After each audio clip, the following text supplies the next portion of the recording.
Well, my friends, though the move seems eternal and endless, I suppose I'll be moving into my new sound studio before long. Then, we'll be having cozy horror from a different location, though I suspect the rain and the fire and the good times may follow me. Welcome, once again, to Cozy Horror, with me, Dr. Plague. Let's see what we've got on tap today, so we can keep you entertained with more great stories from more great writers. This first one comes to us from Pepperidge Farm Remembers, though it's a little conjoined here. I assume that's what they were going for. And it's talking about something we're all a little bit familiar with. As technology grows and becomes more advanced, sometimes it gets a little too real. So let's talk about some technology that shouldn't exist. 6 months. 6 months I've been on the job hunt since I've been laid off. I was nearly out of money and at the point of complete desperation. With over 300 applications submitted and not a single offer to show for it, I was beginning to research how to survive on the streets. That's when a curious message came through on my professional social media account. It was from a recruiter at a biotech company that I didn't recall having applied to, nor, indeed, could I even remember hearing of. In fact, all her message had said was that she might have an opportunity for me. No job description, no list of skill requirements, no salary, just a number to call if I was interested. With no other prospects, I was indeed interested in anything that might get me paid at the time, and dialing her number came almost immediately. She told me that while she didn't have a job to offer, she did have an opening in a study that the company was conducting. If I qualified for it, I would be very well compensated for my time, too. Unwilling to give me more details over the phone, she asked if I could come to their facility the following day for an interview with the science leader for the study, and she provided an address. The only stipulation she gave me was that if I qualified, they'd want to start the study right away, and they'd need to keep me overnight. She recommended I pack a bag, just in case. Again, feeling like I had nothing to lose, I agreed, and the next day I drove the 4.5 hours out into the desert to the research center. It was an impressive structure, designed in a modernist style with the front completely made of glass. It gave off an air that they were working on cutting-edge technology inside, and I got a little excited that I might be contributing to some sort of scientific breakthrough. I was greeted excitedly at the entrance by a plump middle-aged man in a white lab coat, with salt and pepper hair and a goatee. He introduced himself as Dr. Alan Webster, head of research and development, and he took me through the building to a wing labeled Human Trials. We ended up in a small office where Dr. Webster sat me down and told me that he'd first need to ask me a series of questions to see if I met the requirements for the study before he could give me more information about it. He had me sign a privacy agreement that indicated that any answers I gave him could not be shared with anyone outside the company, including the police. After that, he started going through the questions in rapid succession. Have you ever had any severe head trauma? No. Have you ever been diagnosed with a mental health condition? No. Have you ever been diagnosed with a neurodegenerative condition or had a brain tumor? No. Have you ever taken any mind-altering drugs, prescription or otherwise? No. Do you suffer from migraines or frequent headaches? No. Do you use corrective lenses? No. Do you require the use of a hearing aid? No. On and on and on it went. I can't remember all the questions. There must have been over 50 of them, but they all struck me as having one common theme. I realized partway through that he was trying to gauge the overall health of my brain and sensory organs, and began to form a theory of what the study might be related to. whatever requirements he was looking for, apparently I met them, because when he finally finished going through the list, he told me that I was a perfect candidate for the trial, and asked if I was still interested in knowing more. Admittedly, I was a little apprehensive about the interrogation, as I was already imagining what they might want to do to my brain over the course of the next day, if I agreed to participate, that was. But I'd already come that far. I wasn't going to leave before knowing how much they were willing to pay. I told him to continue. Excellent. So the study is for a revolutionary new chip we've developed that we believe will give people complete control over their senses. We're looking for a few brave participants to test it out for us. A chip? I asked. Yes, it's a small chip that, when implanted, will allow the user to adjust their sensory settings at will. Going in for surgery and don't want to, or simply can't be put to sleep with anesthesia, shut off your sense of feeling and maybe sight and sound. Loud neighbors keeping you up at night, adjust down your hearing sensitivity. Something your spouse cooked tastes terrible, turn off your taste buds and smell and smile through the whole meal. And those are just the basic uses of the application. We're hoping that you can turn down other senses, and you'll be able to turn up others. On the battlefield, for example, that might mean a soldier could push past his sensory processing to sight and be able to see targets more clearly while filtering out noise of fighting around him. It's exciting stuff.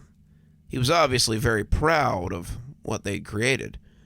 Wow, I had to admit that sounded impressive. Are you hoping it can help restore lost functions for people that are deaf or maybe blind? Oh, there's definitely some potential there, but many times things like deafness and blindness or paralysis are due to physical implications, damaged or disconnected nerves and the like. The chip, unfortunately, won't fix that, or correct a total loss of a sense. But if someone is suffering from a partial loss of function, we're hoping to be able to boost the signal in the brain to sense what might allow them to see improvement. He was very enthusiastic in his explanation, but my apprehension had grown throughout. That sounds incredible, but I couldn't help but notice that you mentioned the chip needs to be implanted and that it would be looking to boost or reduce sensory signals within the brain itself. So, for the trial, does this chip need to be implanted in my brain? He gave a small nod. Yes, the chip does need to be inserted into the brain to function properly. That's why we'd need to keep you here overnight. If you agree to participate, today we'd implant the chip, then we'd monitor you tonight in one of our recovery rooms, and tomorrow we'd conduct the trial of its functionality. This was a little much for me. I'd figured there was a chance that study at a biotech company would be somewhat invasive, but not to the degree of requiring brain surgery. And I certainly hadn't prepared myself for the idea of having my brain opened up on the very first day. I'm sorry, I began, but Dr. Webster cut me off. Before you say anything, would you like to know how much we're offering if you choose to move forward? I was certain that it wouldn't be enough to convince me otherwise, but I agreed to let him tell me anyway, at least so I knew how much I was turning down and had a frame of reference if I was contacted by another company to sell my body for science. As this is obviously a lot to ask of you and requires significant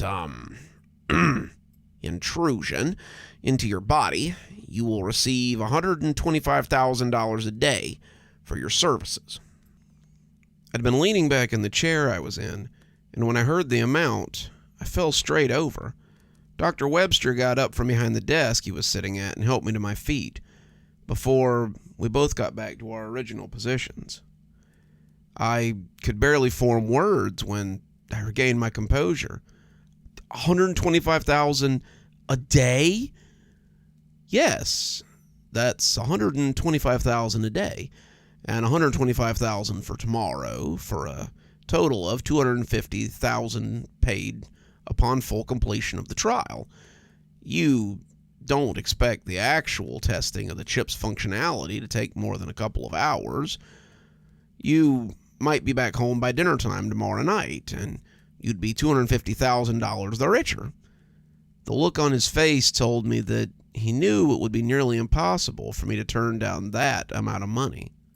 I don't know. My mind wasn't processing information properly. That would change my whole life. We know. To be perfectly frank with you, you weren't chosen at random. We're aware that you've been unemployed for some time and that you could use a break. Candidates for this trial are all in need of an opportunity, and we're willing to provide one. All you need to do is sign here. He pushed a clipboard in front of me, and I instinctively reached for the pen before stopping myself. I got the feeling he was trying to rush me before I could think about it all too hard. Hold on. Let's just slow down for a second. With a moment to pause, his words sunk in, and something was bothering me. First, how did you know about my unemployment status? You just out combing the internet for the most desperate people? Why not grab homeless people off the streets instead? He looked annoyed at the question.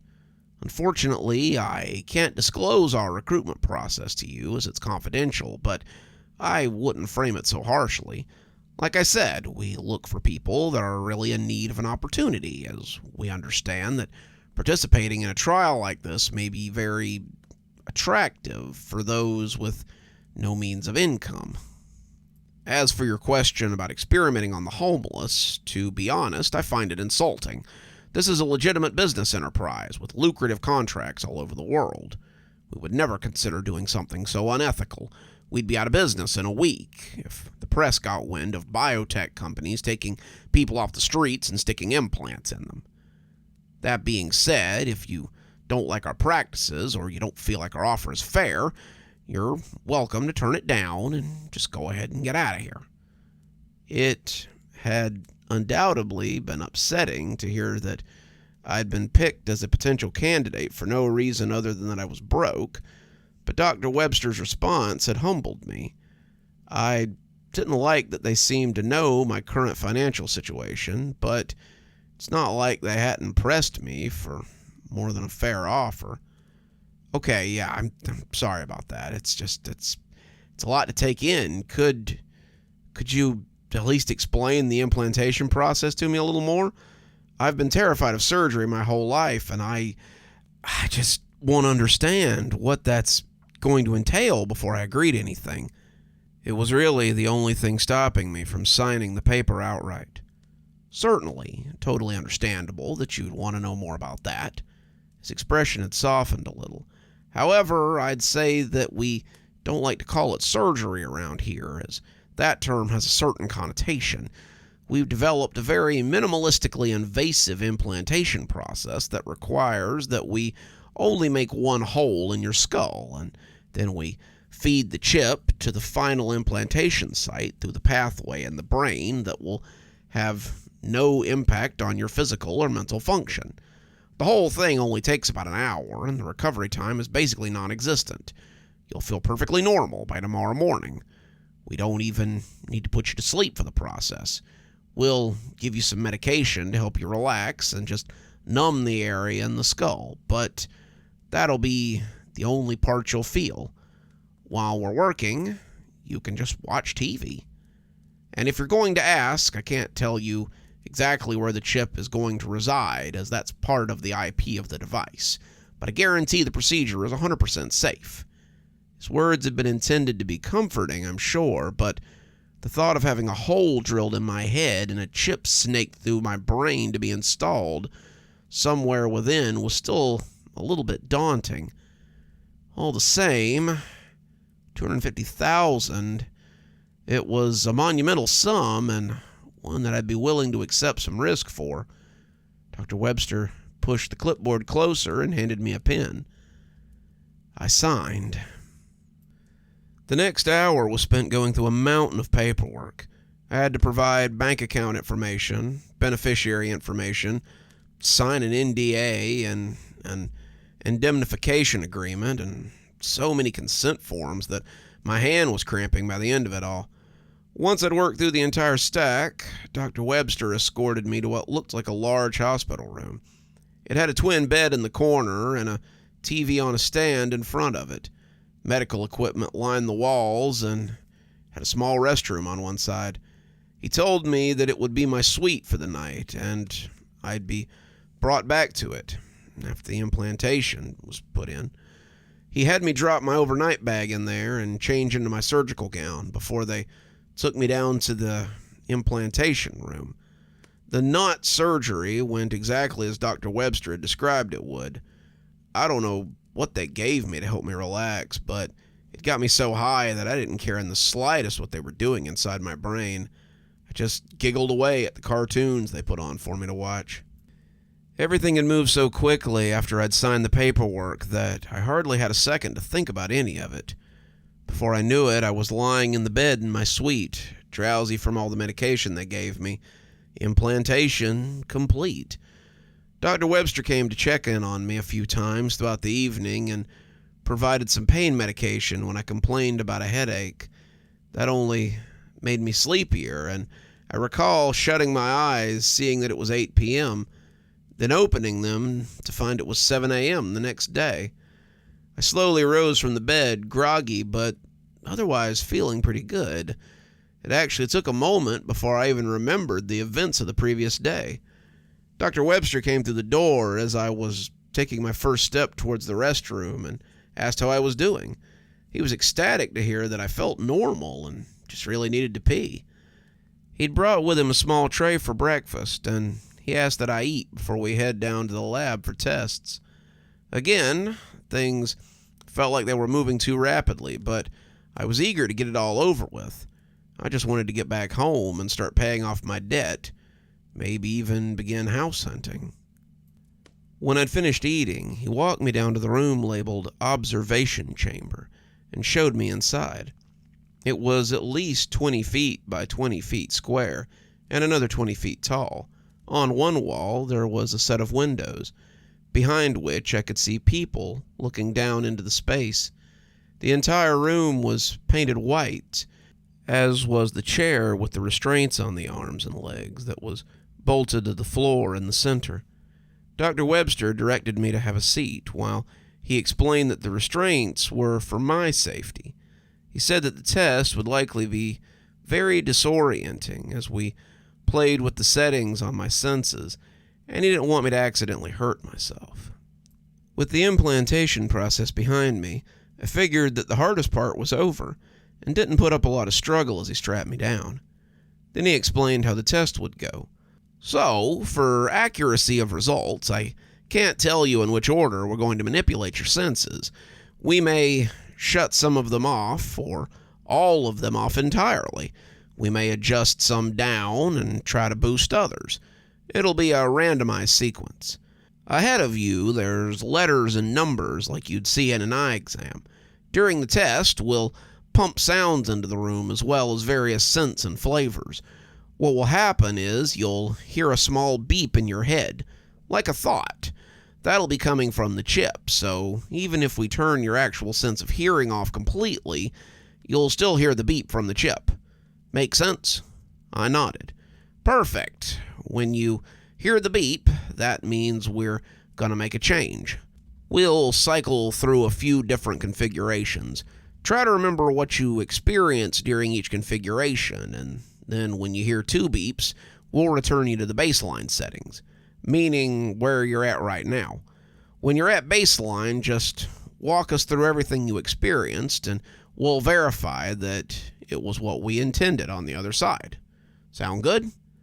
Yeah, seems pretty straightforward, I said. Great. All right, I'm going to head upstairs with the other observers. I'll come over the loudspeaker in here and ask if you're ready. Once you give me a nod, we'll get moving. Oh, and one more thing. We won't be changing anything that you sense on our end, meaning if those letters in front of you get sharper or fuzzier, that's your own sense of sight doing it. If you hear sounds get louder or softer, it's your brain's interpretation of the signal, not us adjusting the volume. Just something to keep in mind. He walked out the door, and a minute or so later, I heard him standing up at the window above me. "Are you ready to proceed?" His voice echoed into the room. I nodded. Just like Dr. Webster had said, I heard a small beep inside my brain, just like I would if I was thinking of a noise. And suddenly, I was in a void.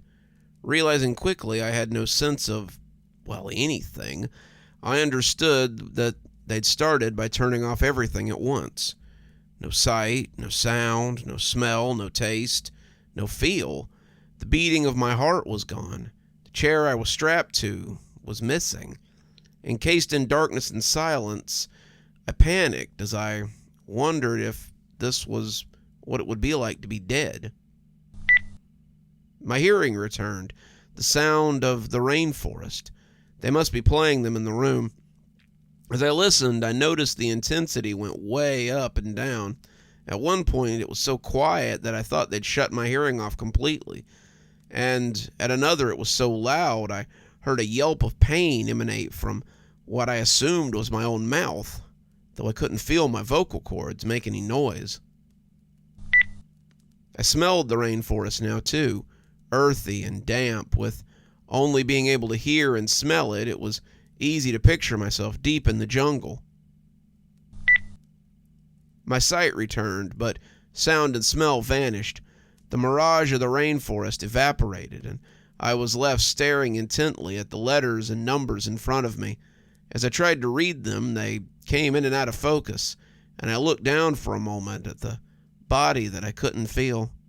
Now I understood why Dr. Webster had said the test would be disorienting. For all my brain could process, I was a pair of eyes, just floating in the air. Everything returned to normal. "Could you describe the 4 stages for us?" Dr. Webster's voice piped back in. Yeah, the first was like a void. I had no sense of anything at all, and it kind of freaked me out.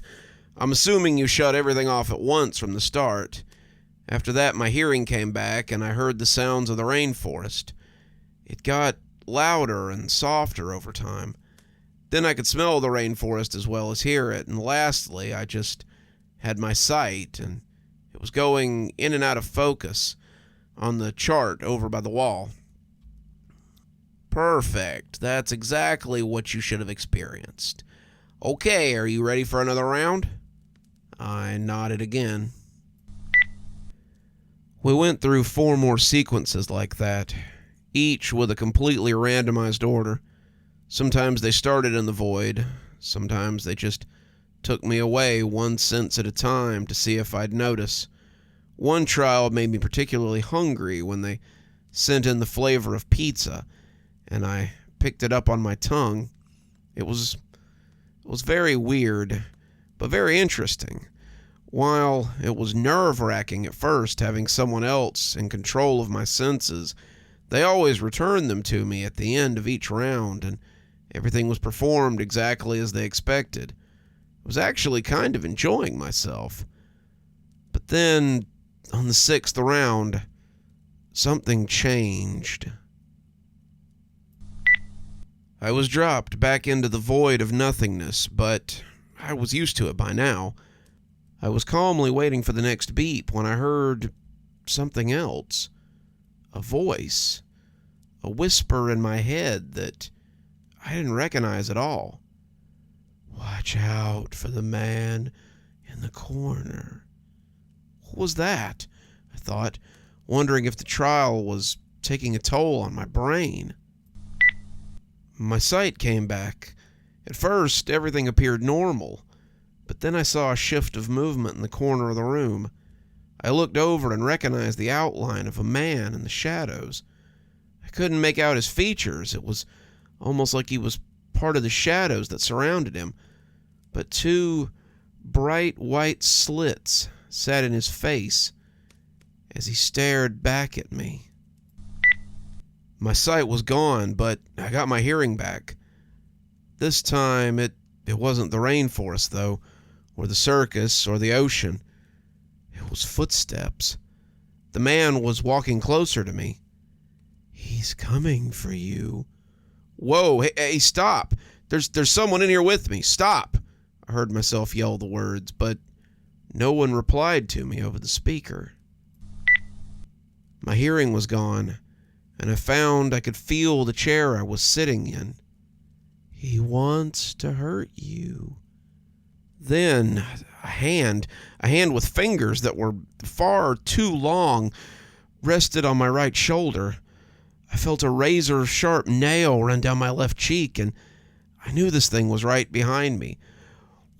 What the hell is that? I could feel my vocal cords moving. I knew I must be screaming. My sight came back. I turned, then towering over my head, the man made of shadows flashed a smile that was far too wide. He slithered to my side, brandishing his clawed fingers. I tried to look up at the window and yell for Dr. Webster, but my vision was blurred beyond the nightmare in front of me. I was back in the void, terrified now at what was happening to my body. I pleaded more for them to stop internally, and I hoped externally. This time, when my senses were all returned, I was sweating and breathing heavily. I panned the room, searching for the Shadow Man, but he wasn't there. "Could you tell us what you experienced this time?"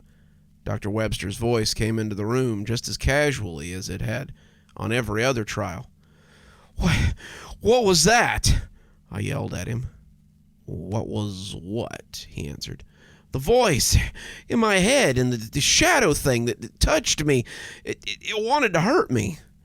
"There was nothing in the room with you, and any voice in your head would just be your own thoughts."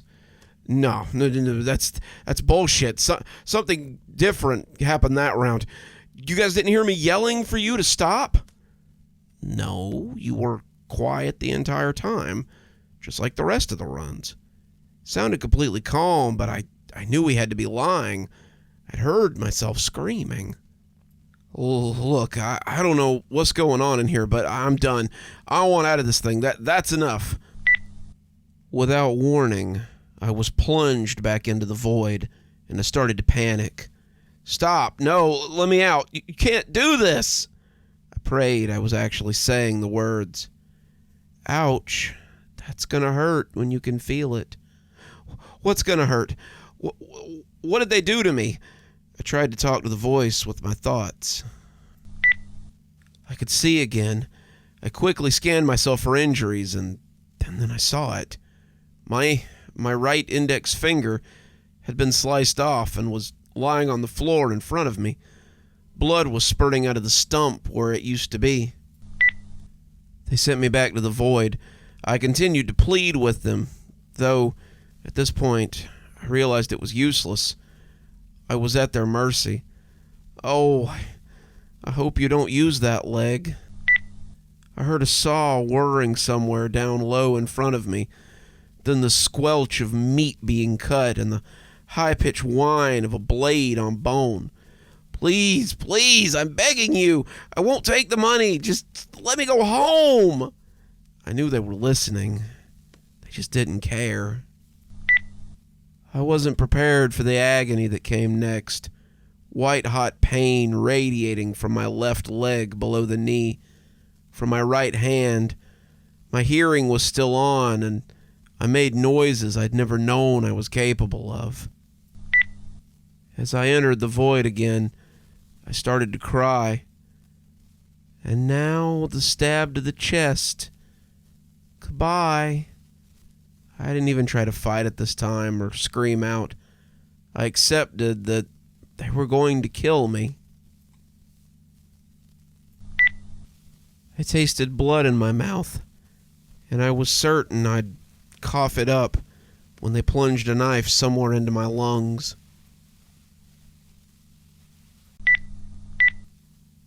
But when my senses were returned, I saw that I was fine, at least physically. Both my legs were fully intact. My finger was back on my hand. There was no gaping wound in my chest. How about that time? Can you describe everything for us? There was darkness in his voice now.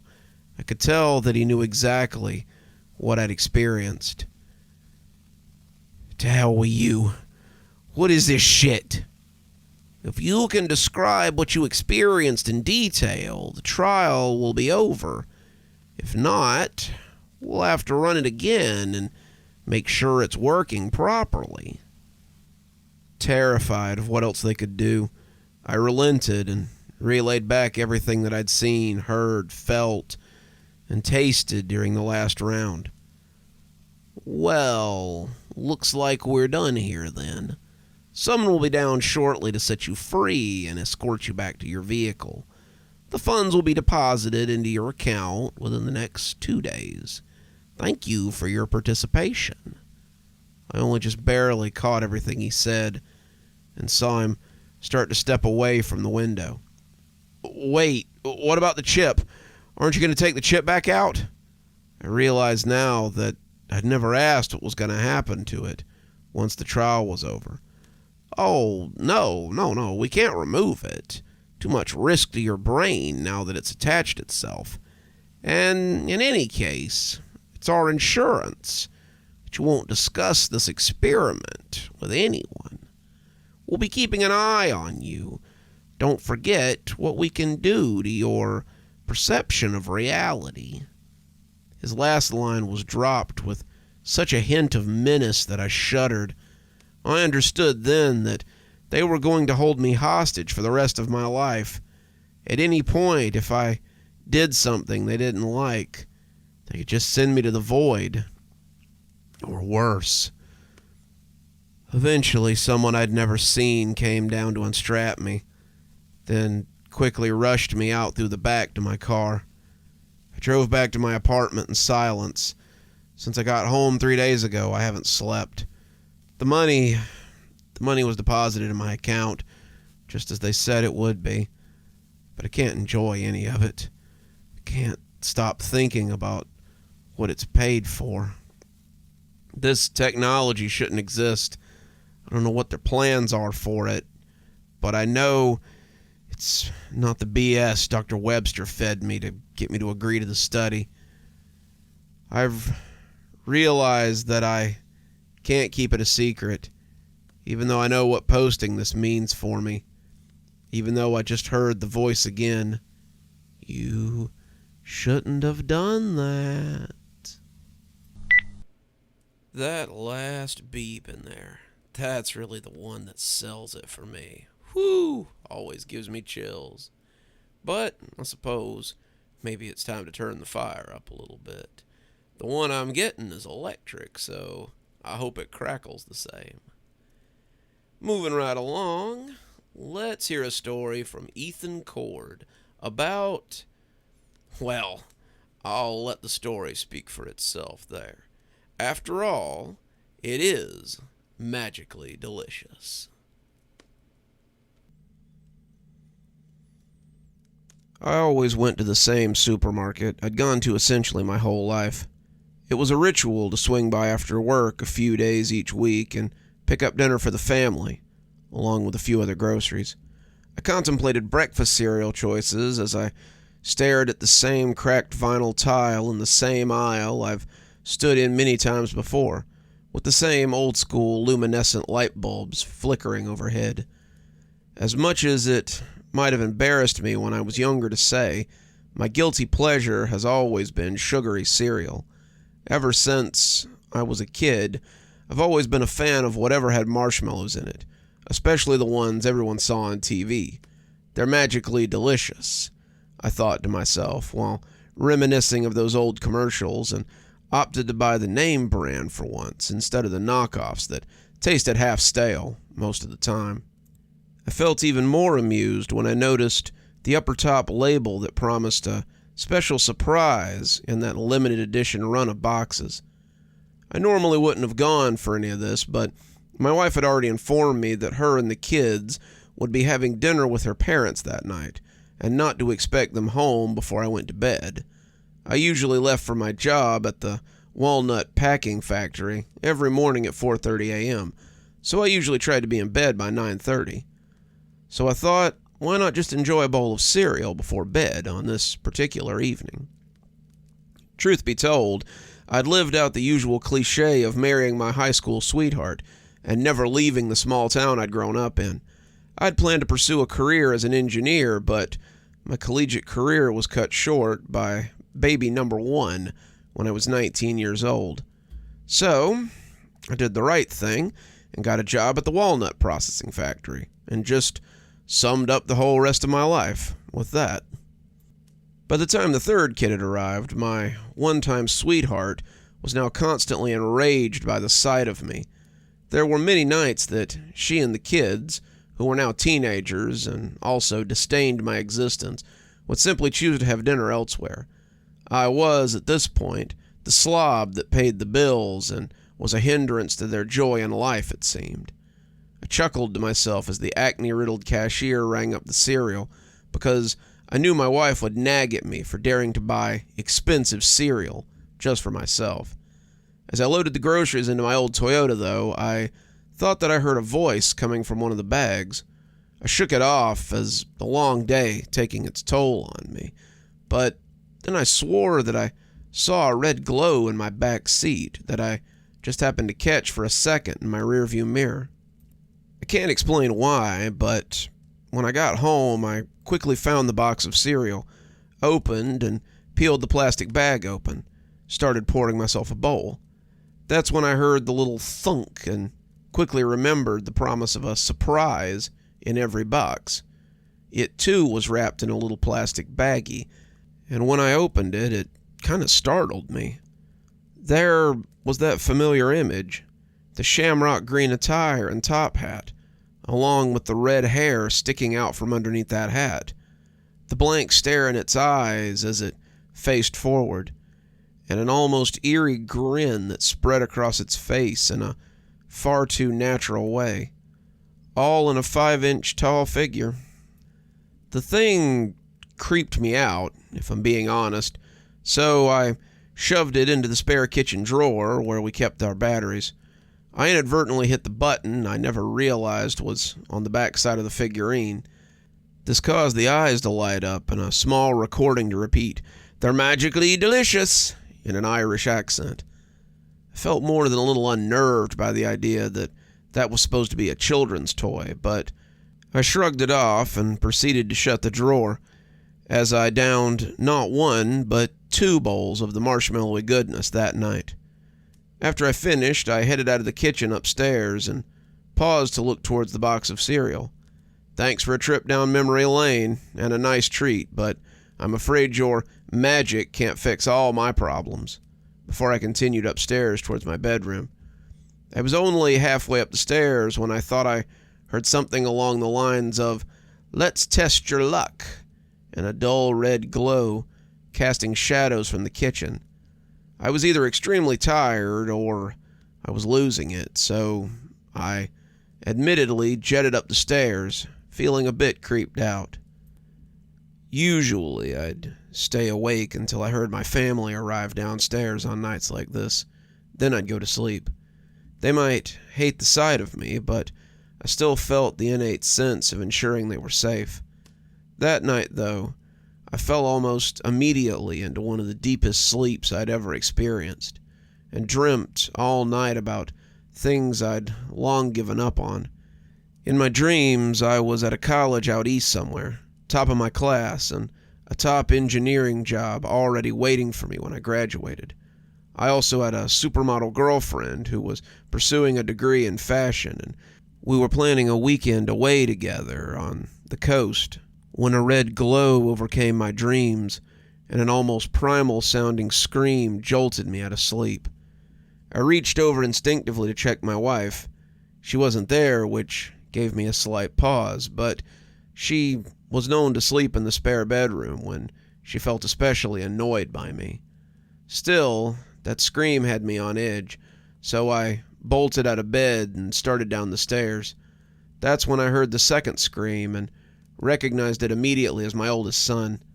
I darted down the stairs as fast as I could, and as I did, my nostrils were assaulted by the most metallic smell that I couldn't place in my state of panic at that moment.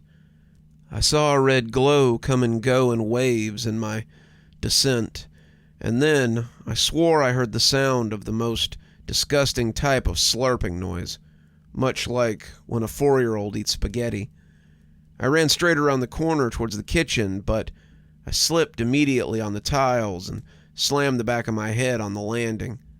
When I tried to get up, I kept slipping and losing my grip from something wet and slimy on the floor. I finally crawled to the light switch by the refrigerator, and when I turned it on, I yelled aloud when I realized the floor was covered in blood. Not just a little bit of blood either. It was literally everywhere in the kitchen, on the table, handprints on the cabinet and fridge, pools of it leading to the living room and onto the carpet. It wasn't just blood either. The viscera reminded me of the summers I spent at the local poultry processing as a teen. There was a piece of, well, something once living everywhere, and I looked in that kitchen along with shreds of clothing that I recognized as belonging to my wife. I started screaming for my family, but received no response. In a panic, I rushed all over the house, but I saw no evidence of any of them anywhere. That is, except for the blood and carnage that the entire house was covered in. I didn't want to believe what I knew the source of all of that was, though. I scrambled to find my cell phone that was tucked away in my jacket on the kitchen chair the night before and dialed 911. Right as I started to dial, though, I saw the red glow again. This time, I realized exactly where it was coming from. Not from the drawer any longer, but right in front of the kitchen table. The light intensified beyond what any reasonable person would believe possible for the figurine. Then I heard a familiar, distorted voice begin to play. "They're magically delicious." It was then that I realized that the grin on its face had dropped into an even deeper arc, and the figurine was absolutely coated in deep, red blood. To my astonishment, I realized now that I was actually seeing its plastic mouth break free of its natural boundaries, and its lips began to move as it repeated itself. "Ahem, I said they were magically delicious." I yelled at him with the most fear and rage a being could ever muster up within themselves, and asked where my family was. "Your wish was my command, my friend. You're free man now. So let's say you and I go find what's at the end of the rainbow, eh? Besides, they truly were magically delicious."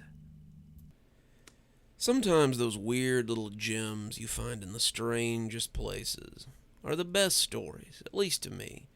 They're like the seasoning on a good storytelling group. You know, they just add the right amount of spice to what you've already got there. Moving right along, we're going to hear a story by Scornedknight about maybe something we don't think about until we hear the skitter-scritch behind it. So let's hear about something in the walls. I think I was about 6 years old when I started to notice something felt unusual about our family home. My parents told me we had moved here when I was a baby, so it's been the only place I really call home, but it never quite felt right.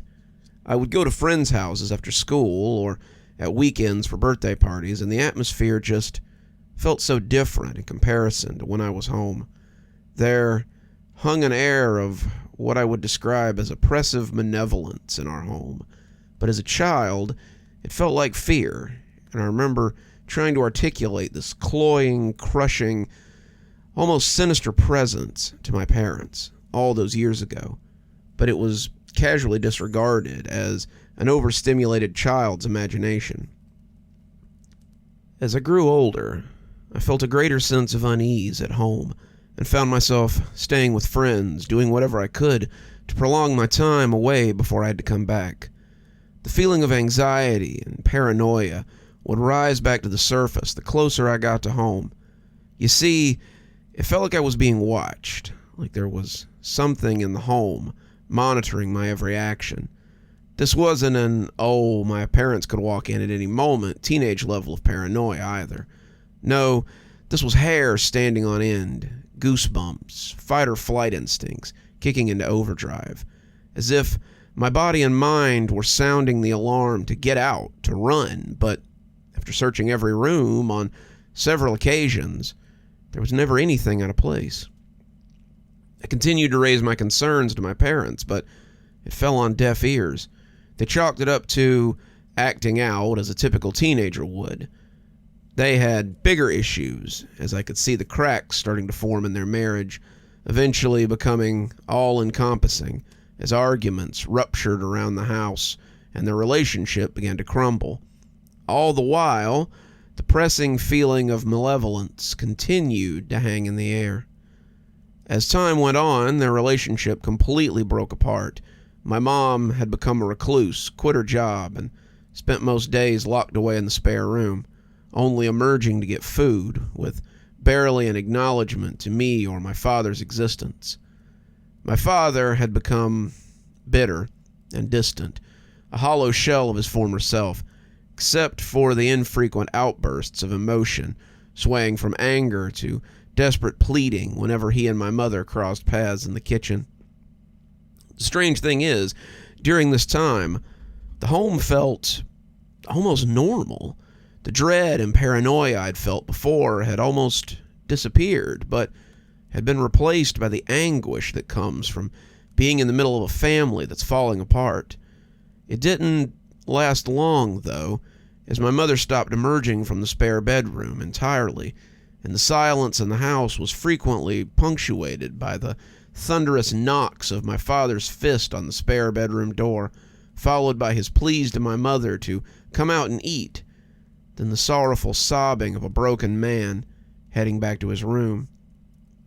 I hated it. I hated being in the middle of it all and seeing the people I loved, my parents, my world, crumbling around me. All the while, I wasn't even pinging on their radar. I felt invisible. In such a short space of time, my father had become completely dissident, barely registering my presence despite my protests. My mother hadn't been seen for days, and he had come knocking on her door. I tried knocking myself, pleading with her to come out and eat, but it was met with silence each time. After several attempts, after multiple days, my father screamed at me to just leave her alone.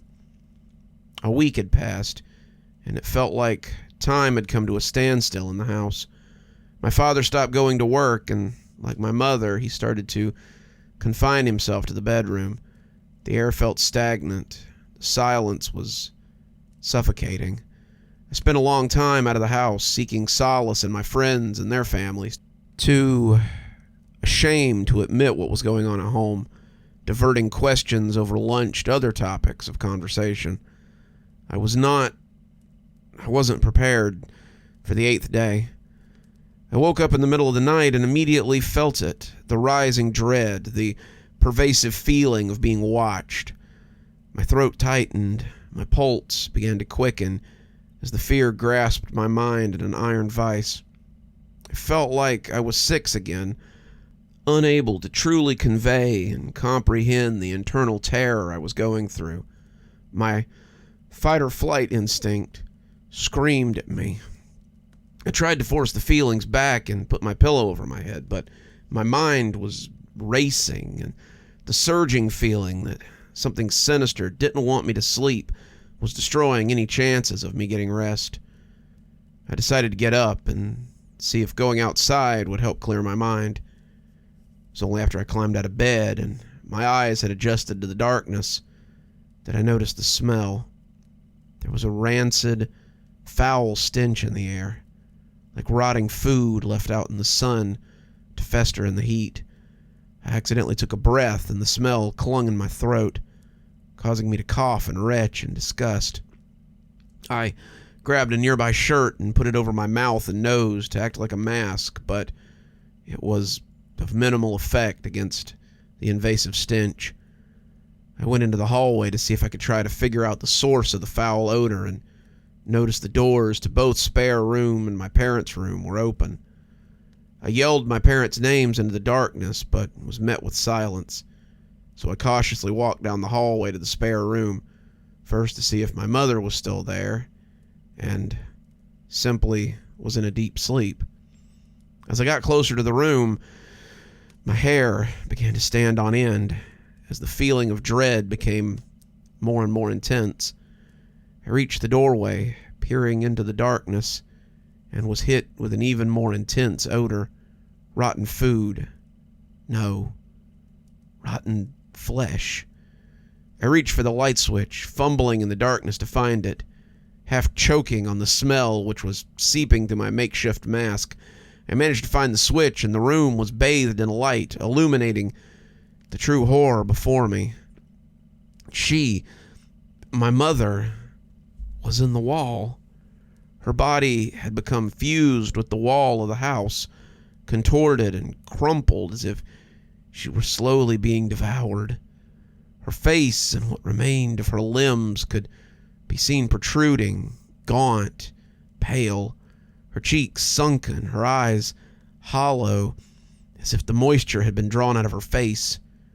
Her face held an expression of pure anguish, misshapen, stretched into a ghastly visage, violently screaming without sound.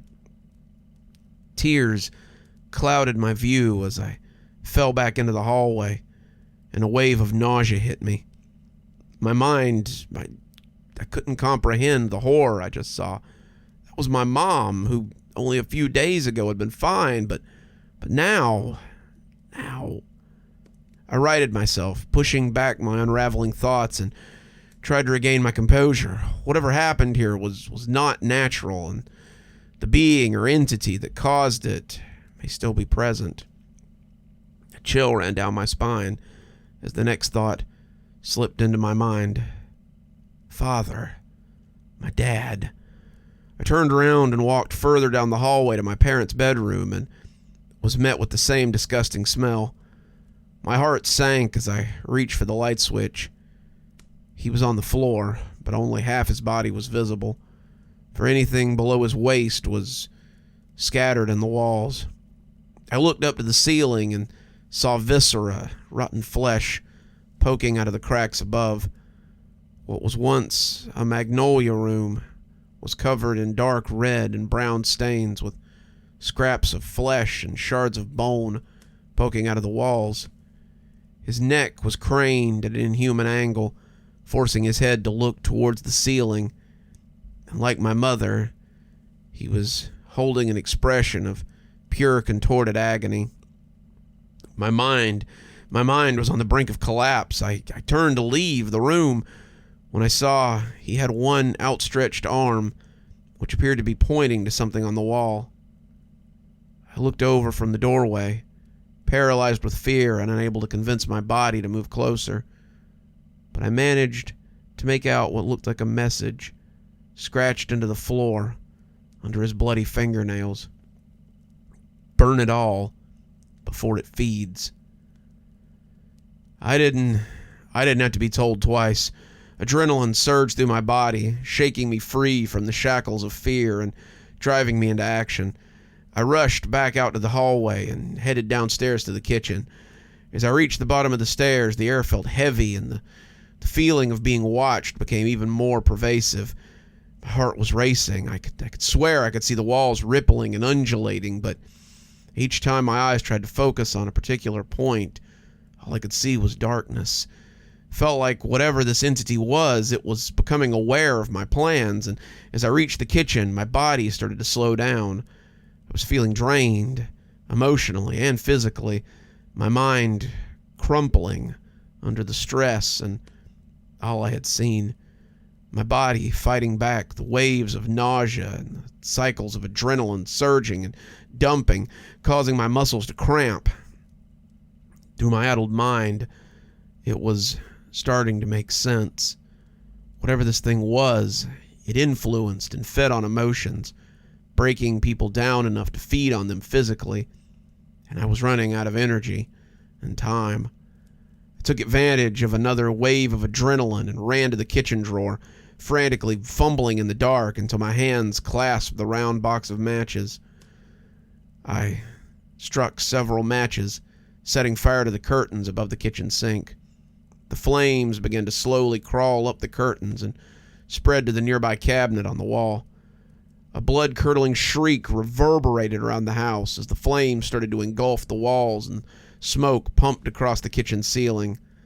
The walls started to pulsate violently, and I could hear the foundation cracking and feel it rumbling beneath my feet. The shriek kicked my fight-or-flight response into full gear, and I ran out the kitchen into the main hall towards the door. The walls shook more violently the closer I got to that door, and the mix of smoke and rancid, rotten flesh caught in my throat, making me almost vomit. I managed to compose myself as I reached the front door. My hand was on the handle when I heard a voice from behind me. "Where are you going, my love? It's late. Your father needs you." My mind nearly faltered, but I pushed the door open and ran outside to hear a scream of anger erupt from the house. Whatever this being was, it wanted me to stay, to perish with it, but I ran down the street and didn't look back. My life as I knew it was over, and I had to start again somewhere new. After all, who would believe me if I told them what had happened that night? I still get nightmares about what happened several years later. I looked online at the local newspaper, and it was determined to be a horrible accident. A tragic house fire killed a family of 3 with no suspicion of foul play. The emergency services who attended the scene didn't recall all the bones and bodies, but they chalked it up to the remains being scattered and buried in the debris as the house collapsed in the fire. The reason I've wrote all this is to serve as a warning. If you ever visit somewhere and you don't feel right, like someone's watching you, and your brain and your body are screaming, telling you to run, listen before it's too late. I don't like to think about stuff in the walls, me personally. Walls are supposed to protect you. Certainly not whatever those walls were doing.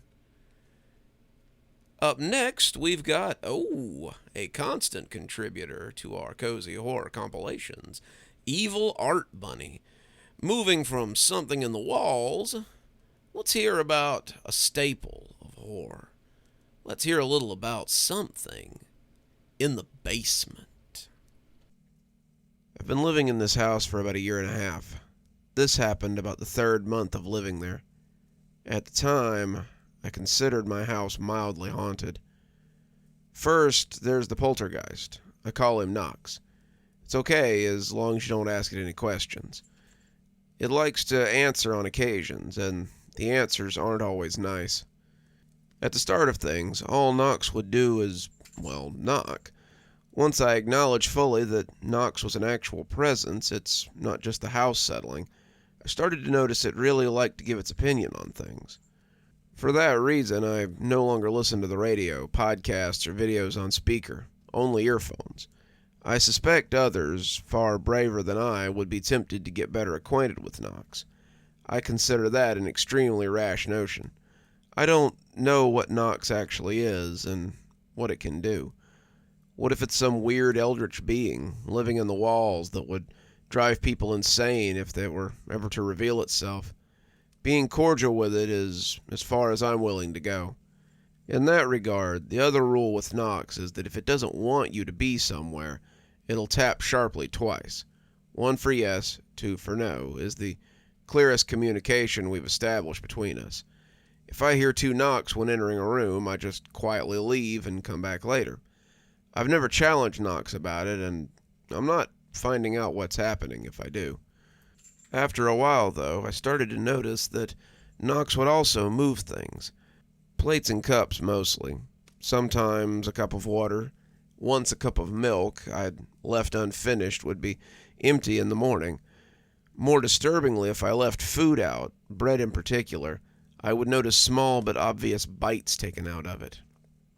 Not mouse bites from the clearly human teeth indentations.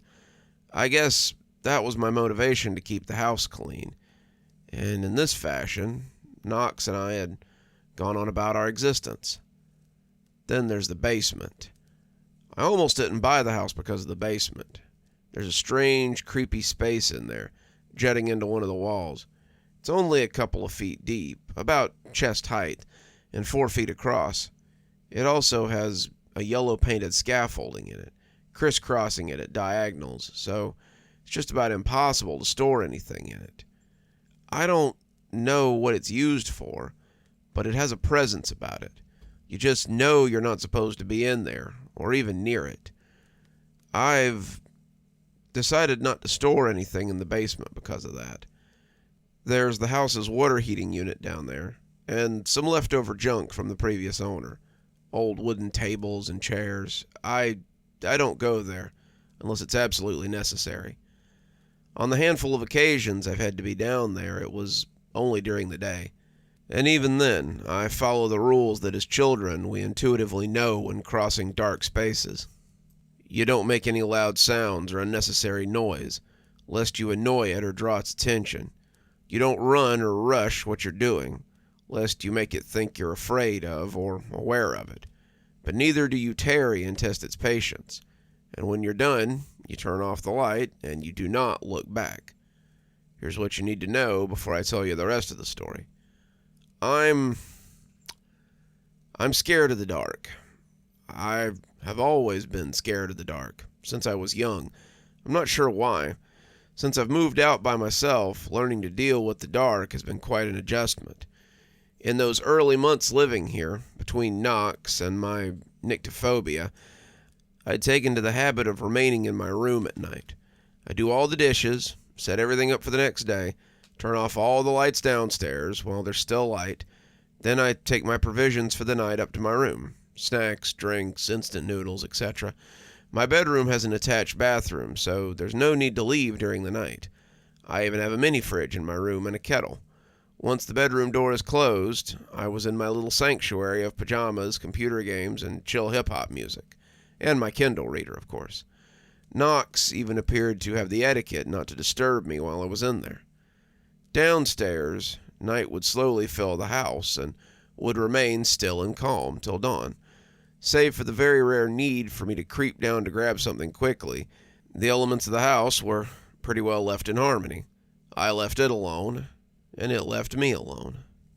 That was until my brother and his family decided to visit. I'm not close with my brother. We both tried our best to bond, I believe that, but we're just different people. That aside, I welcomed his daughter, his wife, and him happily into my new house. They plan to stay a couple of nights over the weekend. There's only one other bedroom besides mine just down the landing. Not big, but they made do. My brother and his wife would sleep in the bed, and I had a mattress for their 5-year-old daughter, Ava. Ava was a quiet child, shy, polite, and obedient. She spent most of her time in the house reading her books, scribbling her art, and watching videos on her tablet. It was about 7:30, just after delivery dinner, when Ava approached me. "Uncle, who's the little girl that lives here?" If you haven't gathered, I spook easily, and this was classic spooky. My first thought was whether Knox had revealed itself to her. It's not the first time Knox has messed around with a house guest. But, not wanting to alarm Ava, I responded with a reassuring smile. "What little girl?" "The one standing by the door of the kitchen," she said, looking towards the aforementioned kitchen. "I don't like how she looks at me. She's scary." Ava nodded in a whisper. I swallowed and felt it get stuck in my throat. Is she still there?" Ava shook her head. I walked over to the kitchen as casually as I could and took a look at the door there. It led to the basement, and it was always shut. I did not open it. Instead, going over to the little key rack that hung beside the sliding glass door out back. On the rack was an old-fashioned, slightly rusty key. This was the basement door key. Grabbing it, I turned smartly and locked the door with a loud clunk. I tested the handle firmly, and the door didn't budge. I went back to Ava. There, it's locked now. Nothing's coming out of the basement. That seemed to satisfy her, and she went off to find her mother. I did think I should have told my brother and his wife, but for one reason or another, I just never brought it up in conversation. They all went to bed early that night, and I retreated into my room. I noticed before falling asleep that despite the lack of wind, the house was creaking a fair bit. On reflection, I think Knox was trying to tell me something. I was woken up by a sharp rack on my door. I came out to find my brother looking flustered. Ava was missing. My brother had roused and found her gone from the mattress. The guest bedroom door was wide open, so he thought she must have gone to the bathroom. When she didn't come back after a couple of minutes, he went to check. She wasn't in the toilet. That's when he'd woken up his wife. They'd been searching for a while before he decided to wake me up as well. I joined them in their search immediately, and we flipped on every light in every room and called for Ava. We looked into every cupboard, behind every curtain, and under all the furniture that she might fit under. Finally, my brother headed into the backyard to see if his daughter was there. It was the only door to the outside that Ava could possibly have unlocked. His wife was fervently going towards all the rooms again. To the worried feeling I had in my guts was added a sense of cold dread. I knew where Ava had gone. I glanced over to the key rack. The basement key was missing. I was certain I'd placed it back. I tested the handle to the door and found it unlocked. Swinging the door open, I was greeted by a pitch-black darkness that seemed to flow out and chill me to the bone. 2 sharp raps sounded overhead. 2 for no. I looked up a little bit surprised that Knox would care for my well-being. Or was it also scared of the basement? But my 5-year-old niece was down there, and scared as I was, I had to go down. I considered for a fleeting moment to call my brother and sister-in-law to join me, but that just didn't feel right. It was one of those rules I just knew had to be followed. Don't show it that you're scared. Don't reveal you even know it's there. Maybe that's why they always split up in horror movies. Just rules we all know, but never tell each other. I flicked the switch on to the basement. No light came on. The bulb must have gone out. Fish sticks. "Ava!" I called out, catching the faintest sound of movement below me. I turned on my phone flashlight and carefully descended down the flight of stairs. The last thing we needed was for me to fumble down the stairs and break a leg. I scanned the basement with the light, and the legs of the old furniture gleamed back at me, while casting shadows that spelt profane things across the wall. It was getting cold down here. My breath was misty, and the bare flesh on my arms prickled. I didn't waste time looking under the tables and chairs. I went straight for the strange space. Sure enough, there past the old diagonal scaffolding was a bundle of dark hair and pajamas. She looked to be a lot further in than the 2 feet deep I knew the space to be. "Ava!" I whispered. She sniffed and turned her head to look at me, tear-stained and wide-eyed. "Come out, Ava. It's okay, I'm here." She shook her head at me, not budging. I took a deep breath, then reached in between the scaffolding. Despite having to contort myself between the bars, I was able to grab Ava under the arms and gently gather her to me. She broke out in a loud sob as she clutched at my shirt and buried her head into my shoulder. The cold suddenly flipped into suffocating heat. I felt sick from under the change in temperature. I still was guided only by the light of my phone, and I headed for the stairs. Was it dark? I felt my visibility was poorer than before. The stack of upside-down furniture, though being no more than a few feet in length, suddenly felt like a corridor stretching away. I swatted my hand holding the phone as I tried to push back the darkness. The flare of my light did little to the mad dance, throwing shadows in all directions, but I didn't stare too hard at the shapes in the dark. I didn't want to make out the silhouette of a little girl. Instead, I focused all my effort into pushing past that pile of furniture, stumbling up the stairs and bursting into the orange light of the kitchen. I collapsed to my knees, still holding Ava, and was panting like I'd run a marathon. My sister-in-law saw us, gasped, and immediately ran over. She was weeping in relief. My brother came in from the backyard then. As I released Ava to her parents, I caught something from her little fist, the basement door key. "Why did you go down there, baby?" my sister-in-law asked. Ava wasn't able to answer as she wailed. I didn't blame her. I was just about to wail myself. "You're bleeding," I heard my brother say. He pointed at my leg, and I looked down and saw a bright red stain slowly spreading across my trouser leg. I gingerly pulled it back, peeling away my skin to reveal several long scratches across the back of my leg, like something had tried to grab my heel. "Must have scraped something down there," I mumbled. Now that I was aware of them and the adrenaline was petering out, the wound was really beginning to sting. My brother said something about having the scratches checked out in case of tetanus or something. Then he and his wife turned their attention to their inconsolable daughter and headed back to their room, leaving me alone with the gaping black of the basement door. I could feel menace radiating from the darkness, very cautious to make no sudden moves as though the door were the open maw of an alligator. I slowly swung the door shut.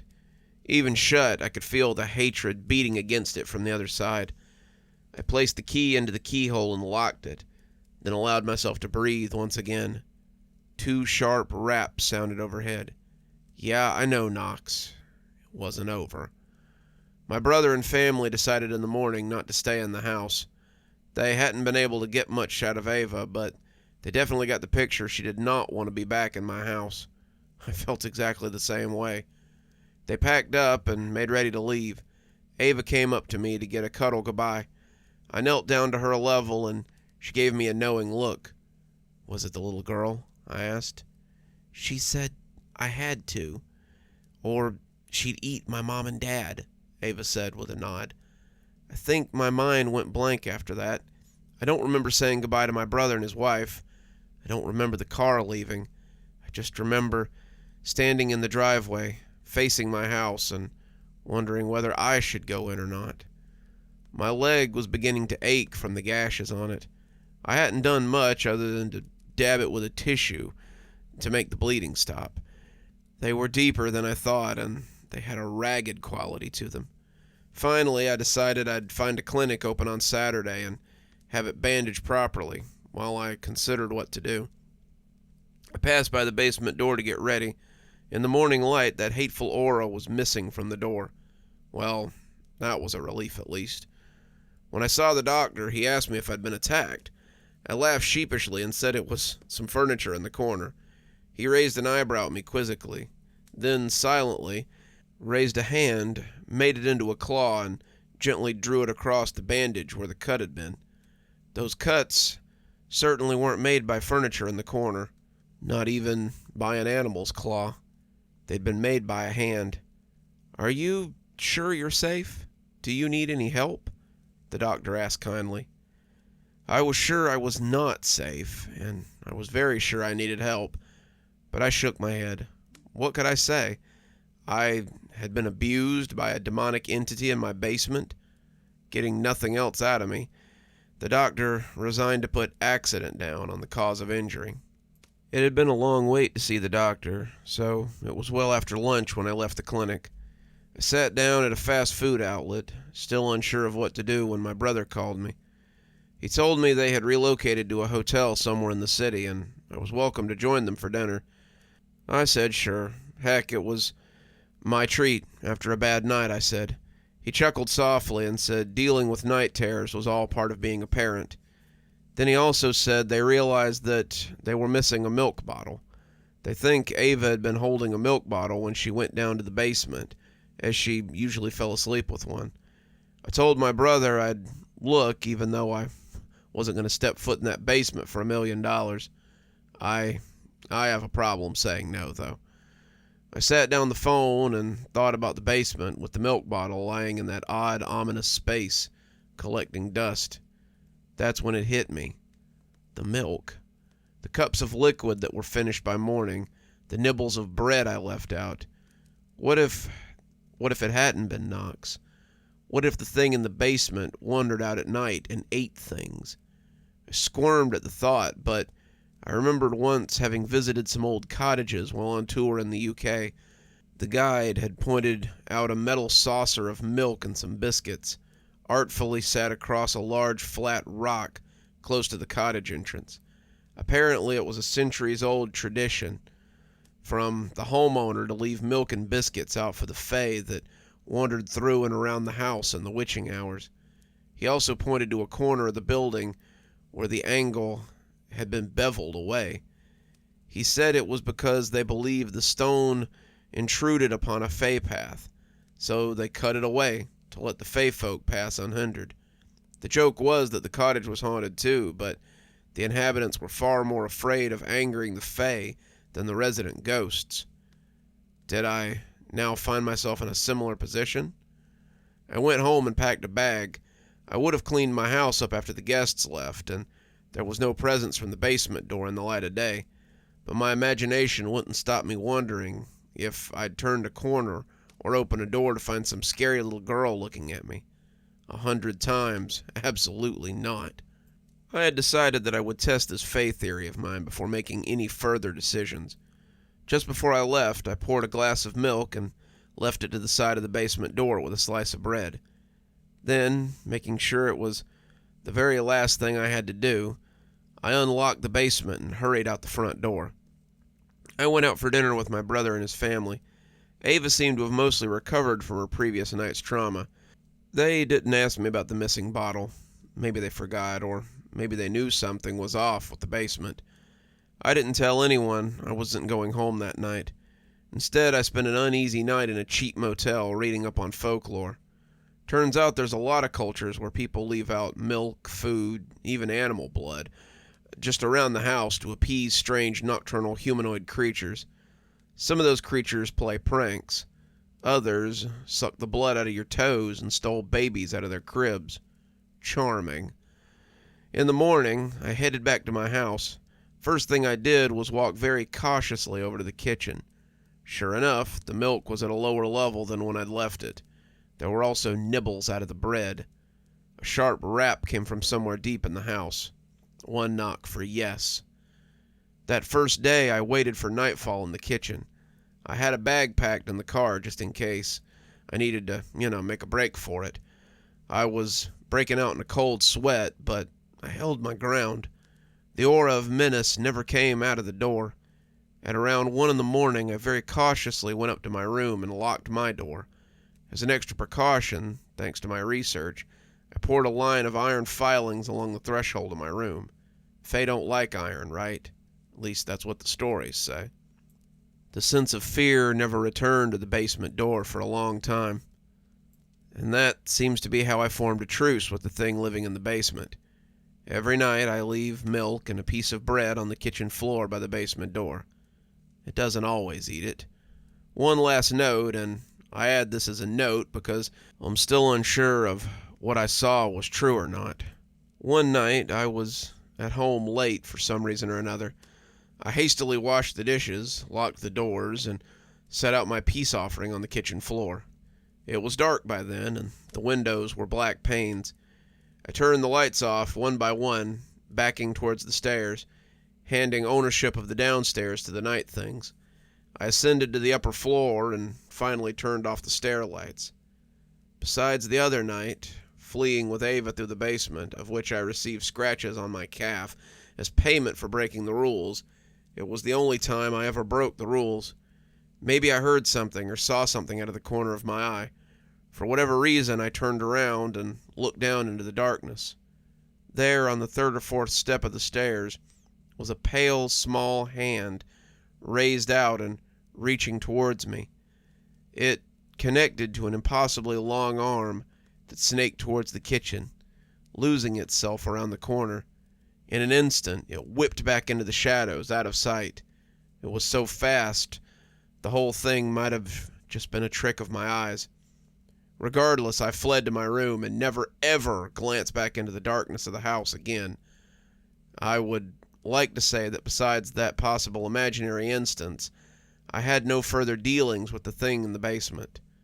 But that's not the case. No, I'm afraid, as mad as it might sound, I would need its help, as the house went from mildly haunted to what the heck am I going to do now? One last story for you, and I promise I've saved a good one for last. It's it's kind of a weird one, but we're keeping with the tradition here of something being in something. So let's hear a story by SunHeadPrime, where we learn a little bit more about what's hiding in the supply closet. The notification on my phone pinged when I was in the middle of cooking dinner.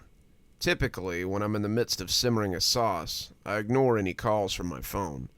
Perfection takes time and attention to detail. If I don't want to ruin the sauce, I need to ignore my phone at all costs. That goes double if the notice is from work. My sauce was racing to the finish line, and it smelled amazing. This was the most critical time.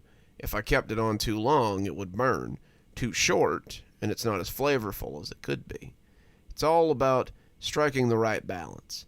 But when my phone pinged again, and again, and again, despite not wanting to let my attention drift, 4 notifications in quick succession seemed to warrant a glance. I put down the wooden ladle and picked up my phone. I was right, it was work-related, but it wasn't a stressed supervisor emailing me about something that could wait till tomorrow. Instead, it was a notification from our security system. As the office manager, that did demand my attention, as much as I hated to admit it. I unlocked my phone and saw that 4 different motion-activated security cameras had gone off. The back door, the back hallway, the central office bullpen, and the storage closet. It was as if someone had walked through the back door, made a beeline for the storage closet, but had never come back out. What the hell? I mumbled to myself. Then I heard a hiss behind me. I wheeled around and saw my sauce had boiled over. I dropped my phone and moved to the saucepan before it burned, but it was too late. The sauce was ruined. Hell, I sighed and shut off the stove. I picked up my phone and dialed my boss, Jeff. He needed to be aware that someone might be in the building. He lived down the street from the office and could meet the police there before I was able to get there. Plus, until I saw the person in the storage closet leave, I wasn't too keen on checking anything out myself. 2 rings later, and Jeff answered. "Hey, Nee, what's up?" "Sorry to call you at home," I said, but Jeff cut me off. "No big deal. Gets me out of doing the dishes. What's up?" "Did you get the notifications on your phone?" For what?" "The motion detector at the office." "I wasn't aware I could get those," he said, genuinely confused. "Remember, we set them up when they came to update the camera software?" "Oh yeah, I remember now. I turned off the notifications while setting up my phone because they went crazy one night a few months ago." "I'm sorry, what?" "Before you got hired on," he clarified, "one night they just kept going off. I went to the office, but there was nobody there. I think they were malfunctioning." "What about now?" I asked. "Still think that's the case?" "Let me look at the video," he said. "Can I call you back?" "Sure." I hung up and slapped my forehead. The videos. Why hadn't I looked at the videos before calling him? I glanced back at my ruined sauce and shook my head. I had been so preoccupied with the sauce boiling over, I forgot to check them out. I needed to fix that. I pulled up the first video and watched the short 4-second clip. Or I would have if there was anything on the screen. There was nothing but black. It rolled for 4 seconds and then just ended. The remaining 3 videos did the exact same thing. I was confused. I knew the cameras worked because the main console was in my office. I had access to all of them, but none of those videos showed anything. I chalked it up to a bug in the software and made a mental note to call the alarm company and check for an update. My phone rang again, and it was Jeff calling back. "Hey, were your videos blacked out as well?" "Yeah. What the hell caused that?" "Maybe it's time for another update? Think the footage is available on the Eye in the Sky?" Eye in the Sky was what Jeff called the security system console. I knew what was coming next. Maybe, I said, trying to deflect. I mean, probably. Should we go take a look? There it was. Jeff wanted me to join him at the office. I put the phone away from my face and cursed under my breath. I sighed and returned to the call. We could, or we could just call the police and have them check it out. Why not both, he offered, in a voice way too cheery for the situation. How long will it take you to get here? About 15 minutes or so, I said, less than enthused. Okay, I'll meet you there. I'll call the cops so they can meet us there too. Sounds great, I lied. Perfect. See you soon. He hung up, and I resisted the urge to just chuck the phone into the nearest wall. In normal times, I'd dread heading back to the office after a long day, but this was worse. A potential person hiding in the supply closet. No thanks. I'm not a fighter, but Jeff is even less of one. If there's someone there, we were basically useless. I sighed and made a mental note to update my resume. 15 minutes later, I was pulling into the empty parking lot of the office. Our building was only about 10 years old, and Jeff had bought it outright at an auction. The previous owner had paid to build the place, and then just skipped town. No one had heard from him, and eventually the construction loan came due. It went up for auction, and Jeff had snapped it up.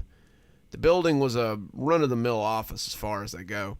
A single-story rectangle with a storefront window facing out on the busiest street in town. Jeff thought we'd get more street traffic at this location, but that never really panned out. The parking lot was a cramped afterthought that just sat behind the building. Most days you need the Bartholomew Diaz navigation skills to get your car in and out, but that wouldn't be an issue tonight. I saw Jeff's big-wheeled raised truck parked near the back entrance. The fact that Jeff drove such a thing just seemed ridiculous.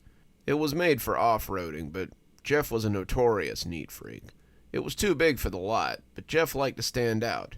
Jeff thought the beast gave him a presence his body didn't. I couldn't help but chuckle every time I saw Jeff, a 5'5" sliver of a man, hop down from that elevated driver's seat. Watching him climb up was even funnier. I parked my beat-up Nissan next to him, and he gave me a friendly little wave. He was on the phone. I assume he had finally called the cops, so I waited for him to finish before I stepped out. After a few seconds, he hung up his phone and rappelled down to the ground. Thanks for coming. I know it's not ideal. Part of the job, I said, not believing a word of what I was saying. Cops said they're sending a cruiser over in a few. Sure, I said again, not believing a word of it. You get any more notifications? He asked. Nope, not since the camera leads into the supply closet went out. What's so attractive about the supply closet? Dunno, maybe he knew that's where we keep the snacks and the coffee, I offered. Jeff chuckled. He needed printer paper and staples too, I guess. You can never have enough printer paper. We stood there for a beat, not knowing what to say. I liked Jeff, but we weren't exactly close friends.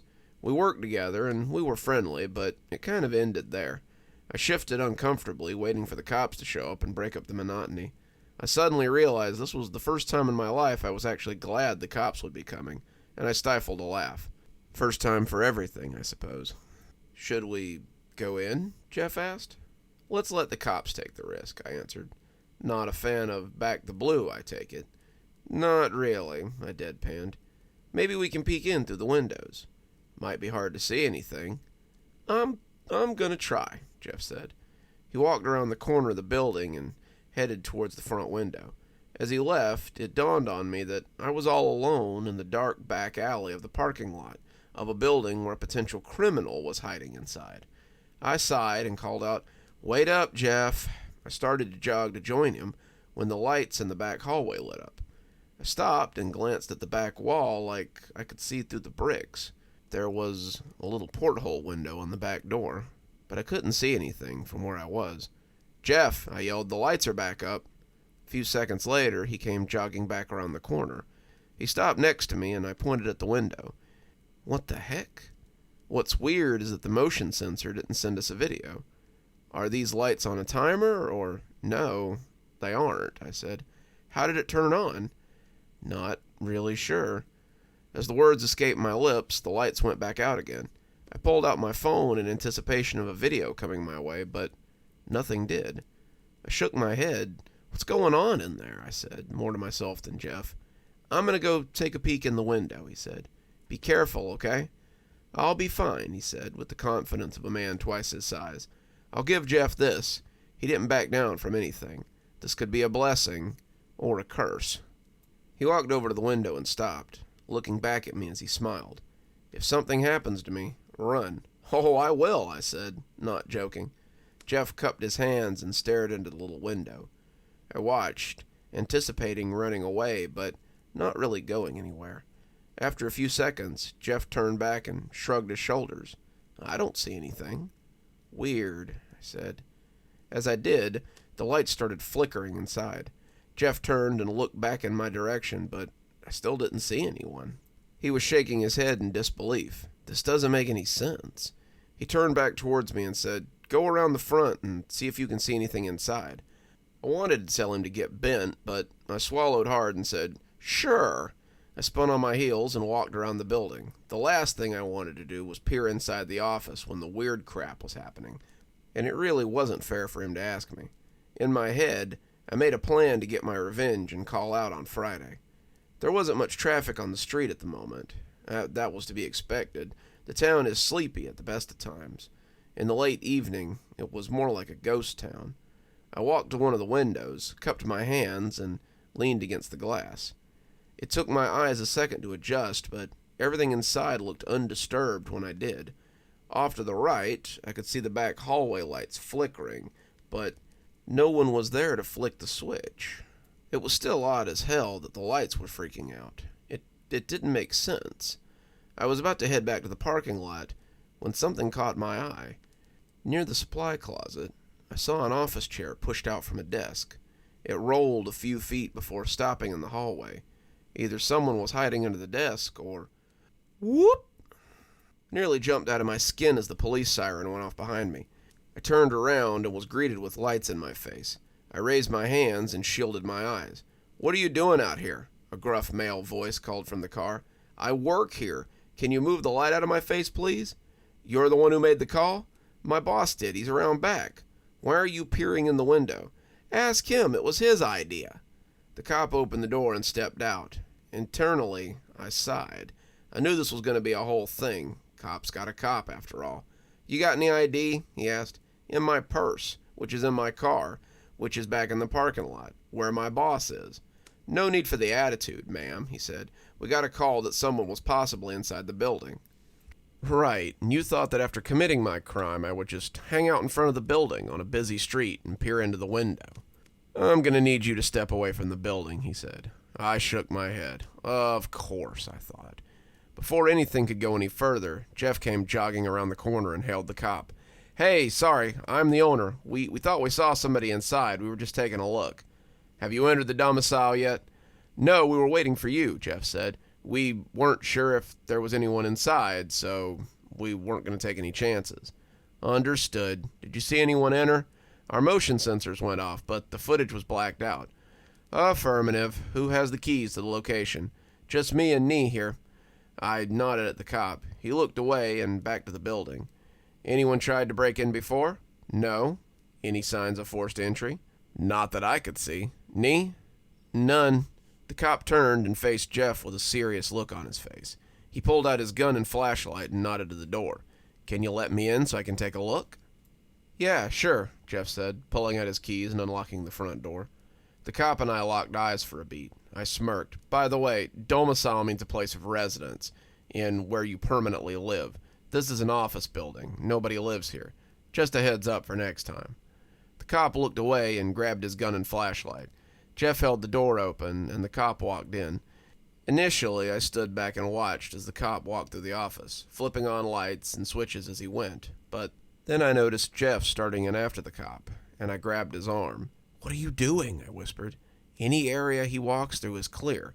I want to follow him to see if anything's amiss." He wouldn't know what our office should look like. Neither would you, I thought, but didn't say. Jeff was here a few days a week, hobnobbing with clients on the golf course, coloring the rest of his days. But I wasn't sure if he was ever truly present. He always seemed to be going 1,000,000 miles an hour. Would he even know if something was out of place? Maybe, but maybe we just let this guy do his job? Suddenly, all the lights went out in the office. The cop turned back towards us and yelled, "Why'd you shut the lights off?" "We didn't," I said. Well, what the hell happened? Maybe we lost power, Jeff said. I nudged him and pointed at the nearby computers. They were all still powered on. Jeff stared at the computers, trying to puzzle out what had happened, when I felt my phone vibrate in my pocket. I pulled it out and saw that we had a new video from the camera. I didn't think too much of it. We were now moving inside the building, but I decided to check it out anyway. Assuming it would be a black screen, I didn't have any high hopes for seeing anything. I clicked on the icon, and when the video came up, I was instead greeted not by a black screen, and I watched a real video, but it was from a section of the office that no one was near. It was by Jeff's office, in fact.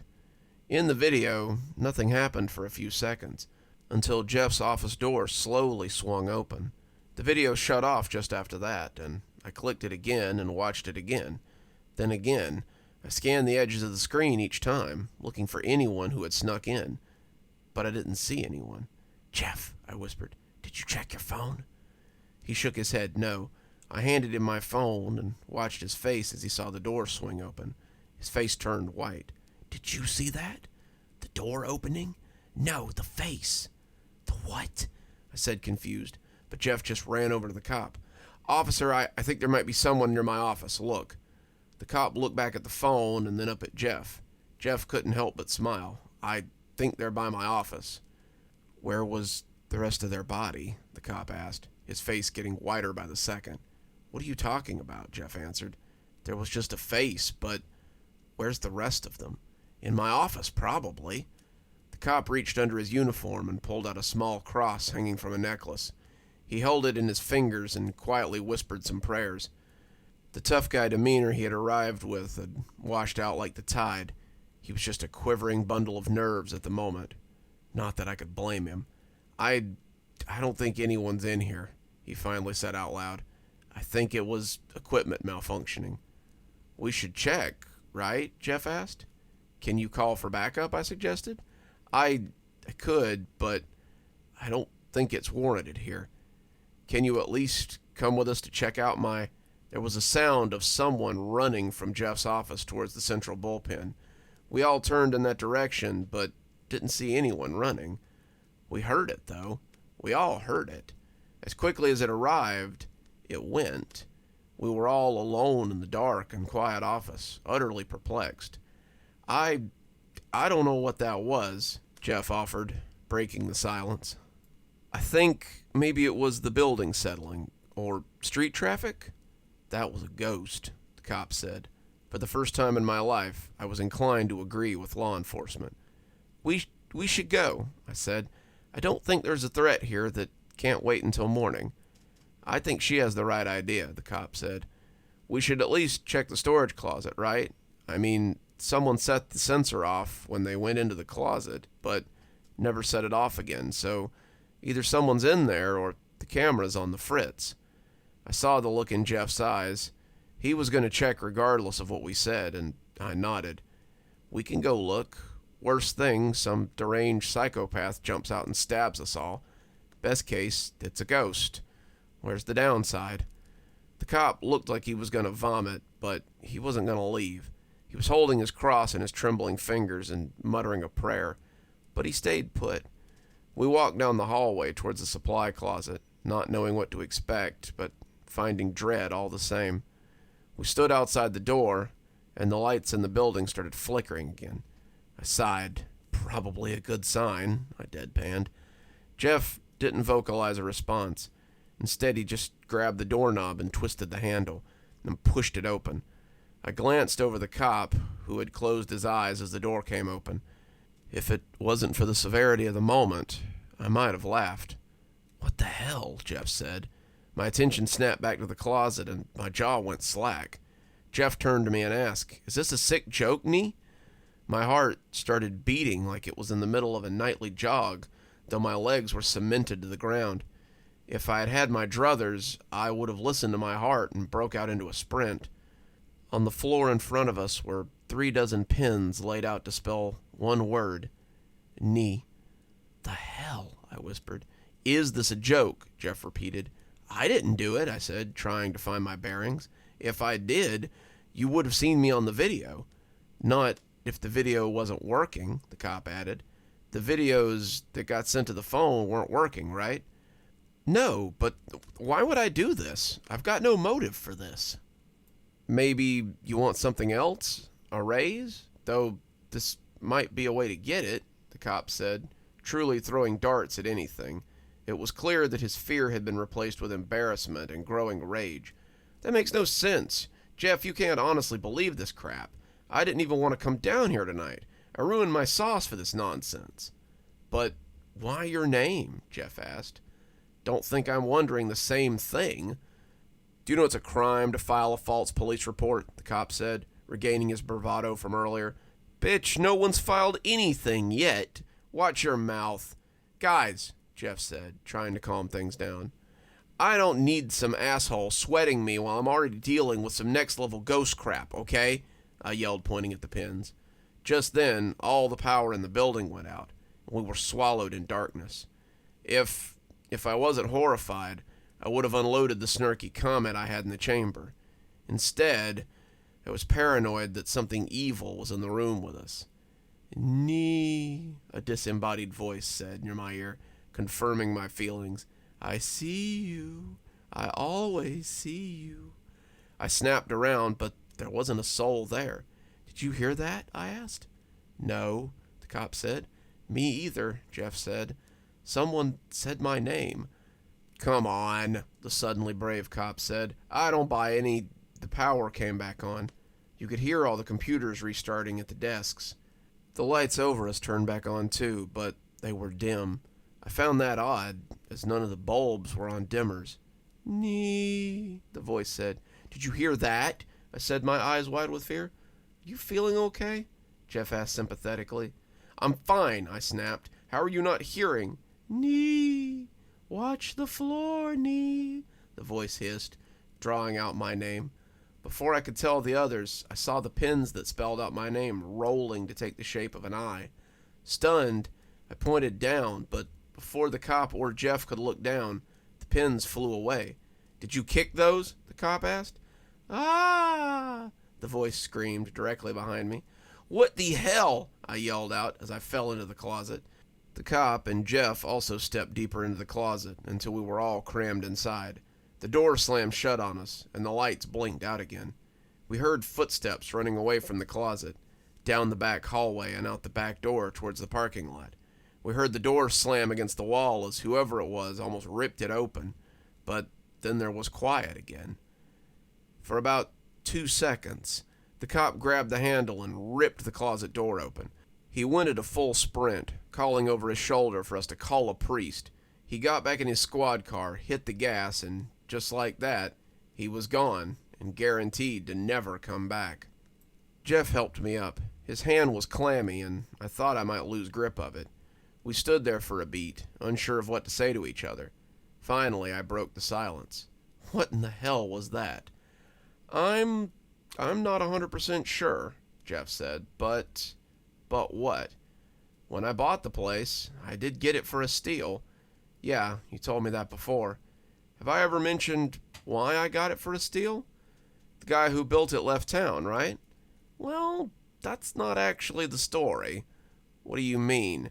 The guy did suddenly leave town, but it wasn't because he wanted to. What happened? He was murdered. Here. In the building? Yeah, but also literally here, in the supply closet. I ran out of the closet like the floor was lava.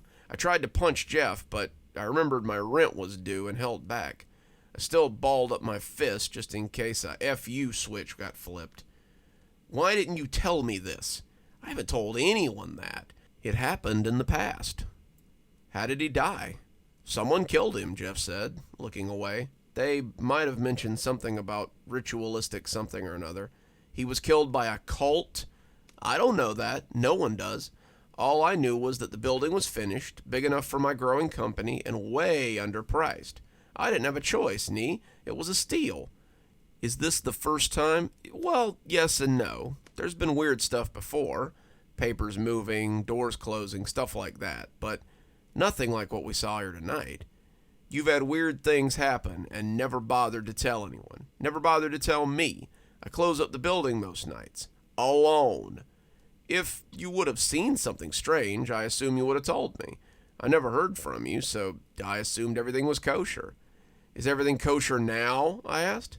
I don't know. You heard that thing run out, right? I heard something run out of here. Are we safe? I think so. Do you want me to go check? Seems the least you can do, Jeff. He didn't argue. He walked out of the supply closet and went to check if the coast was clear.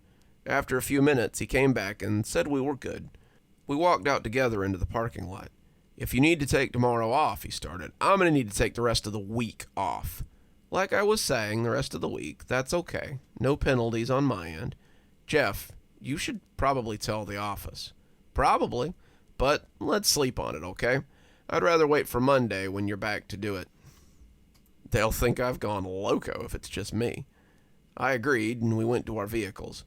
I watched Jeff slip and bash his shin on the running boards while climbing into his Mondo truck. I laughed and didn't care. It was karma as far as I was concerned. I started to get into my car and head home. I knew it was too late to make dinner, so I was thinking about grabbing something when I glanced in my rearview mirror and nearly had a heart attack. I swear I saw someone sitting in the back seat. It was only for a fleeting few seconds, but I saw a pale figure grinning at me like he'd pulled a fast one on me. I slammed on the brakes and my car came skidding to a stop. Thankfully, there wasn't another soul on the road, or I would have had a major accident. I checked the back seat and didn't find any trace of a person at all. I chalked it up to being scared from earlier and headed home. The rest of the ride was pretty uneventful. However, as soon as I crossed into my apartment, something seemed off. Things felt heavy, oppressive, unsteady. It was as if I was wading into a still-looking ocean, only to find underwater currents knocking me down. I dropped my keys and my wallet on the counter and quickly scanned my apartment. Nothing seemed out of place, but my brain didn't agree with my eyes' assessment. My brain was telling me to leave and not come back. I should have listened. I glanced over at the pan of ruined sauce, now stone cold. I sighed. My stomach reminded me that I hadn't eaten anything since lunch. I popped down on the couch and pulled out my phone. I had to scroll new restaurant options for 10 minutes before settling on one of the 3 places that I usually ordered from, so I might as well get comfortable while doing it. I was checking out a new faux spot I probably wouldn't have ordered from when the lights in the apartment started flickering. Typically, this wouldn't be anything I'd be worried about, but considering the last few hours, it rapidly climbed up my things I need to be concerned about list. I put my phone down and looked around the apartment. If you're here, I said, let me know. Nothing was going to happen, I told myself. You're being paranoid. For about 30 seconds, that was correct. Then my microwave chimed and the door swung open. I stood up from the couch, unsure of what the hell was going on, but knowing in my reptile brain that the thing I saw in the car hadn't been a figment of my imagination. Something had followed me home. I'm sorry that something bad happened to you, I said, spinning around, but I didn't have anything to do with your death. Just then the saucepan started to shake on the stove. I swallowed hard and gave myself a second to comprehend what was happening. After a beat, I said, what happened to you was tragic, but I don't know anything about it. I didn't have anything to do with your death. The saucepan flipped off the stove and slammed on the ground. I let out a fearful little yelp. I was shaking. Just then, the lights went out in my apartment. Nee, the voice said right in my ear. Watch the floor, Nee. Leave me alone, I screamed. I didn't have anything to do with your death. Watch the floor, Nee, the voice said, and the lights came back on again. I glanced down at the floor, but didn't see anything different. The saucepan on my kitchen floor jumped up like a firecracker was under it, and landed with a bone-shaking crash. I didn't hurt you, I said softly, catching a cry in my throat. I know. I'm the one who hurt them, the voice hissed in my ear. Then it clicked. This wasn't the ghost of the man that had been murdered in the office. This was the person or thing that had done it. My blood ran cold. Watch the floor, it said again, this time with a laugh. I walked around the counter and looked down at the kitchen floor. My heart stopped. On the floor, written in spilled sauce, was a message meant for me. You're next. Oh my God, I croaked. Suddenly, the pan flew up from the ground and came screaming towards my head. I dove out of the way as it slammed into the wall behind me, punching a hole in the drywall. I scrambled to my feet, my heart racing. The laughter started again, and it filled the room. I saw a knife in my knife block beginning to shake. I grabbed my car keys and wallet and bolted for the door. I heard the knife plunge into the wall as I slammed the door behind me. That was several hours ago. I'm not sure where to go or what to do. I need help, and I don't know who to turn to. The thing, whatever it is following me. I don't know why or how it chose me. I'm not even sure if it's here with me now. It could be hiding, waiting for a moment to attack. Pray this thing stays away from me. Pray that I stay safe. And just like that, our cozy horror times have come to an end. Afraid I have to go pack a few more things, kiddies, so I'll leave you with these spooky tales, and hopefully a great rest of the day ahead of you. Till next time, this is Dr. Plague, wishing you a wonderful day and a spooky evening.